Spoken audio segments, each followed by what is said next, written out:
Good luck या bad luck, दो शब्द जो हम तब सबसे ज्यादा यूज करते हैं जब हम अपनी जिंदगी का कोई रीजन समझ नहीं पाते। जैसे कि एग्जाम में फेल हो गए तो फिर बैड लक, लेकिन जॉब मिल गई तो फिर गुड लक। लेकिन दोस्तों सवाल ये है कि अगर लक इतना ही ज्यादा पावरफुल है तो फिर मेहनत किस काम की। और यहाँ पे कई सारी ऑडियंस ऐसी होगी जो लक पे बिलीव करती है और कई ऑडियंस ऐसी होगी जो लक वर्ड पे नहीं मानती। लेकिन दोस्तों आज मैं जो आप लोगों को स्टोरी सुनाने वाला हूँ, इसके बाद आपका इस लक वाले कॉन्सेप्ट को लेके पूरा नजरिया बदलने वाला है। तो चलो यार वीडियो को शुरू करते हैं।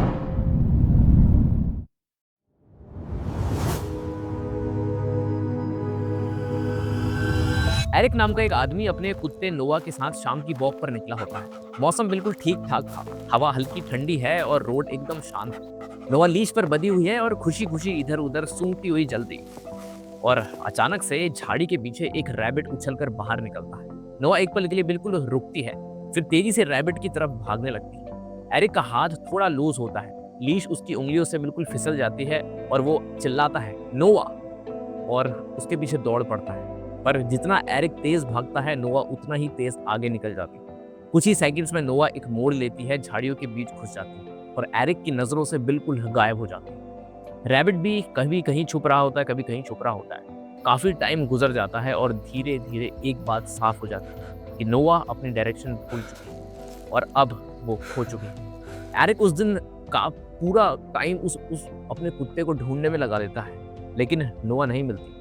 वो पड़ोसियों को बताता है, दोस्तों और फैमिलियों को भी इन्वॉल्व करता है, पोस्टर्स लगाता है, सोशल मीडिया पर पोस्ट करता है, बल्कि शेल्टर्स में भी फोन करता है। एक हफ्ता बीत जाता है लेकिन नोवा का कोई अता पता नहीं। एरिक अंदर से बिल्कुल टूट चुका होता है। वो बार बार सिर्फ एक ही चीज सोचता है कि वो कितना अनलकी है। काश वो रैबिट उस वक्त ना निकला होता, काश मेरा हाथ थोड़ा और टाइट होता, काश मैं उस सेकंड जरा सा अलर्ट होता। उसे लगता है जैसे यूनिवर्स ने एक छोटी सी गलती के लिए उसको बहुत बड़ी सजा दे दी हो। लेकिन दोस्तों फिर एक शाम एक चमत्कार होता है। एक हफ्ता बीत जाता है और एक शाम डोरबेल बजती है। एरिक दरवाजा जैसे ही खोलता है सामने एक औरत खड़ी हुई होती है, उसके पैरों के पास नोवा होती है। एरिक एक पल के लिए बिल्कुल फ्रीज हो जाता है, फिर घुटनों पर गिर जाता है और नोवा भागकर उसके ऊपर चढ़ जाती है। दोनों एक दूसरे को पकड़ लेते हैं। यहाँ पे बहुत ज्यादा खुश हो गए थे दोनों एक दूसरे को देखते हुए। एरिक के लिए तो खुशी का कोई ठिकाना नहीं था क्योंकि उसकी खोई हुई नोवा उसे वापस मिल जाती है। और वो खड़े होता है और फिर उस औरत को थैंक यू बोलता है। वो मुस्कुराकर कहती है, हाय मेरा नाम वेनेसा है। वेनेसा यहाँ पे बहुत सुंदर थी, बहुत नेचुरल, और उसकी एज भी एरिक के आसपास ही थी। वो लोग थोड़ी देर आपस में बात करते हैं कि नोवा कहाँ मिली, कैसे नोवा ने सर्वाइव किया। कॉन्वर्सेशन बहुत देर तक चलती है। दोनों एक दूसरे से बात करते हैं और एक अलग सा कनेक्शन फील होता है। अगले कुछ हफ्तों में वो एक दूसरे से मिलते रहते हैं, कभी कॉफी, कभी चाय, कभी वॉक्स, कभी डिनर।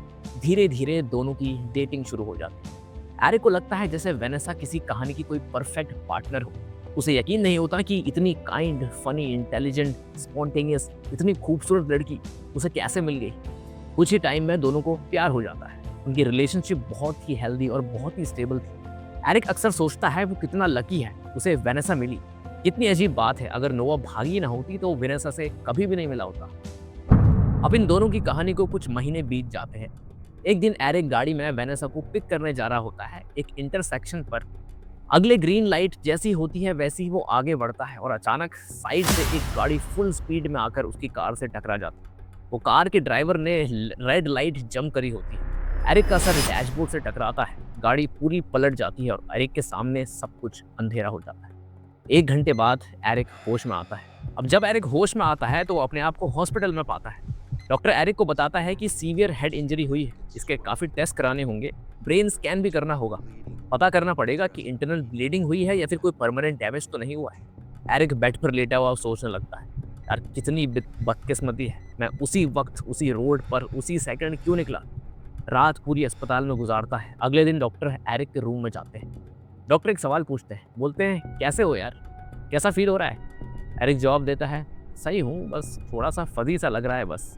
अब डॉक्टर कहते हैं, हाँ ये तो होना ही था, काफ़ी ज़ोर का झटका लगा था तुम्हें गाड़ी में, तो मैंने इसीलिए तुम्हारा सीटी स्कैन रिव्यू कर लिया है और मेरे पास तुम्हारे लिए थोड़ी बुरी खबर है और थोड़ी अच्छी खबर है। अब यहाँ पे एरिक कंफ्यूज होकर कहता है, पहले बुरी खबर बता दीजिए।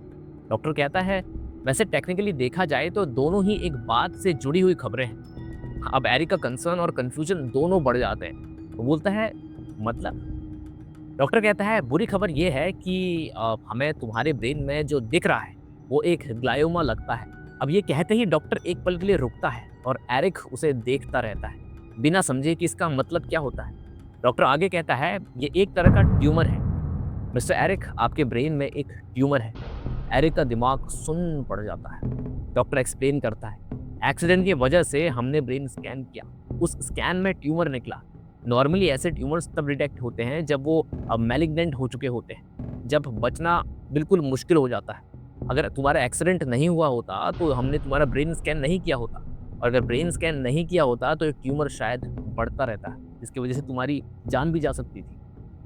लेकिन जो कि हमने अब इस ट्यूमर को इतने अर्ली स्टेज पे, यानी कि इतनी बिगिनिंग स्टेज में देख लिया है, हम सर्जरी करके ऑलमोस्ट पूरा रिमूव कर सकते हैं। अगर एक्सीडेंट ना हुआ होता तो शायद कुछ ही सालों में ये जानलेवा बन जाता। एरिक का हाथ कांपने लगता है, उसे चक्कर सा आ जाता है और फिर उसका पूरा दिमाग एक अजीब सा थॉट करने लगता है, अगर एक्सीडेंट ना होता तो मैं मर सकता हूँ। वो सोचता है कितनी अजीब बात है, इस चीज़ को मैं अपनी ज़िंदगी का सबसे बड़ा बैड लक मान रहा हूँ, वो शायद मेरी जान बचा रहा है। अब उस दिन एरिक को महसूस होता है कि उसे ज़िंदगी के बारे में कुछ भी समझ नहीं आता। लक क्या है, बैड लक क्या है, ये क्या चीज़ है, अच्छा क्या है, बुरा क्या है, वो किसी के हाथ में नहीं। अब 1 हफ्ते बाद यहाँ पे सर्जरी होती है और सक्सेसफुली उस ट्यूमर को निकाल दिया जाता है। बस सर पे एक छोटा सा एक स्कार रह गया था। अब कुछ दिन बाद एरिक यहाँ पे हॉस्पिटल से घर आ जाता है। वैनेसा उसके साथ होती है और नोआ भी होती है, और एक शाम एरिक नोआ को फिर से वॉक पर लेके जाता है। लीश हाथ में टाइट होती है, पर इस बार वो पहले से ज़्यादा अलर्ट होता है कि नोआ कहीं खो ना जाए। अब यहाँ थोड़ा रुकते हैं। आगे क्या हुआ ये जानने के लिए नहीं, बल्कि जो हो चुका है उसे समझने के लिए, क्योंकि ये कहानी असल में एक कुत्ते नोआ के बारे में नहीं है। ये कहानी है लक, यानी कि किस्मत के बारे में, और उस बात के बारे में जो ज़्यादा लोग एक्सेप्ट नहीं करना चाहते कि गुड लक और बैड लक ऑपोजिट्स नहीं होते, वो अक्सर एक ही इवेंट्स होते हैं, बस अलग टाइम से देखे हो। जब नोआ भागी थी वो ट्रेजेडी थी, बेकार का दर्द, नाइंसाफी। जब वैनेसा दरवाजे पर मिली तो वो चमत्कार था, जैसे यूनिवर्स का एक तोहफा मिल गया हो एरिक को। जब एक्सीडेंट हुआ तो वो एक ट्रेजेडी थी, यानी कि बुरी किस्मत, रैंडम वायलेंस। लेकिन जब ट्यूमर टाइम पे मिल गया तो वो चीज़ गुड लक बन गई। सेम चेन ऑफ इवेंट्स, बस नाम बदलते गए, बैड लक, गुड लक, फिर बाद में फिर से बैड लक, लेकिन फिर से गुड लक। इसी को हम कहते हैं the Nova effect. Nova effect का मतलब ये है तुम कभी श्योर नहीं हो सकती कि कोई चीज़ असल में क्या है। ये जिस तुम बुरा मान रहे हो ये चीज़ अच्छी भी तो हो सकती है। देखो सिंपल भाषा में बताऊं तो तुम कभी श्योर नहीं हो सकती कि कोई चीज़ असल में क्या है। तुम सिर्फ ये जानते हो जो अभी तुम्हें वो चीज़ कैसी लग रही है। दरअसल हम मोमेंट्स को फोटोज की तरह जज करते हैं, कभी क्रॉप करके, कभी एक फ्रेम देखकर बोल देते हैं यार ये तो ट्रेजेडी है, कितना बुरा हो, या फिर वाओ कितनी अच्छी खबर है, ये तो ब्लेसिंग है। लेकिन लाइफ फ्रेम्स में नहीं चलती है, लाइफ चेन्स में चलती है, और एक कड़ी का मतलब अगली कड़ी के बिना समझ नहीं आता। अगर कहानी नोआ को खो जाने पर खत्म हो जाती तो सिर्फ ये लॉस की कहानी होती। अगर वेनेसा के मिल जाने पर खत्म हो जाती तो ये डेस्टिनी की कहानी होती। अगर एक्सीडेंट पर खत्म हो जाती तो फिर क्रूएल्टी की कहानी होती, और अगर सर्जरी पर खत्म हो जाती तो फिर डिवाइन टाइमिंग की कहानी होती। लेकिन दोस्तों रियलिटी तो एक ही रहती, बस एंडिंग और उसके मोरल्स यहाँ पे बदल जाते। तो फिर लक होता कहाँ है, इवेंट्स में या इस बात में कि तुम कहानी को कैसे देख रहे हो।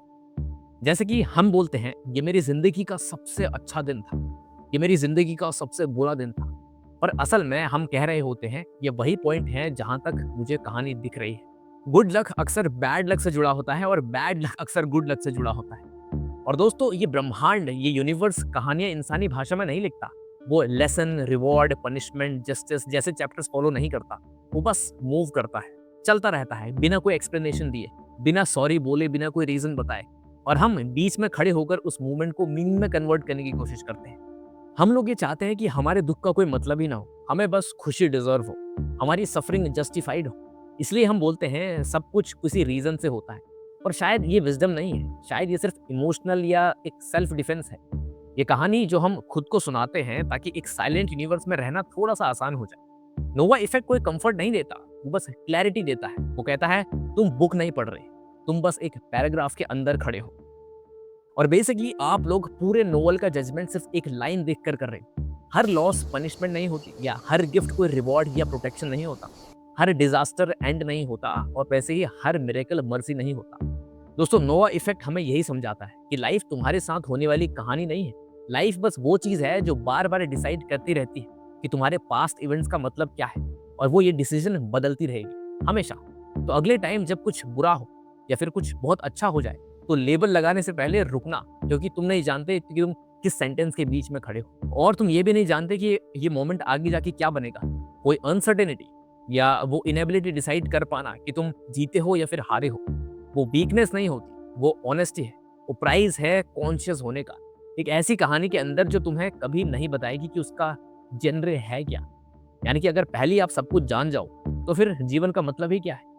इसीलिए लाइफ बहुत सारे डायरेक्शंस और बहुत सारे टर्न्स लेती है, और इसी को जीवन कहते हैं, क्योंकि इसी में तो एंटरटेनमेंट है। और दोस्तों इसी के साथ एक बहुत फेमस थॉट है जो मेरी बहन ने मुझे बहुत सालों पहले दिया था, और वो थॉट है everything happens for a reason. इसका मतलब है हर कोई चीज किसी न किसी चीज से कनेक्टेड है। यानी कि हर काम के पीछे आपके साथ जो भी कुछ हो रहा है, उसके पीछे एक वजह है। अगर आपके साथ कुछ बुरा हुआ है, तो इसके पीछे भी शायद कोई अच्छी वजह है जो आपको फ्यूचर में देखने मिल सकती है। तो लाइफ में कभी भी आपके साथ कुछ लॉस, अनसर्टेनिटी या कुछ बुरा हो जाए, तो घबराना नहीं या दुखी मत होना, क्योंकि हो सकता है आगे चल के वही चीज आपकी ताकत बनने वाली है। तो चलो यार, मिलते हैं एक अगले कॉन्सेप्ट के साथ अपनी एक अगली वीडियो में। तब तक के लिए बाय बाय।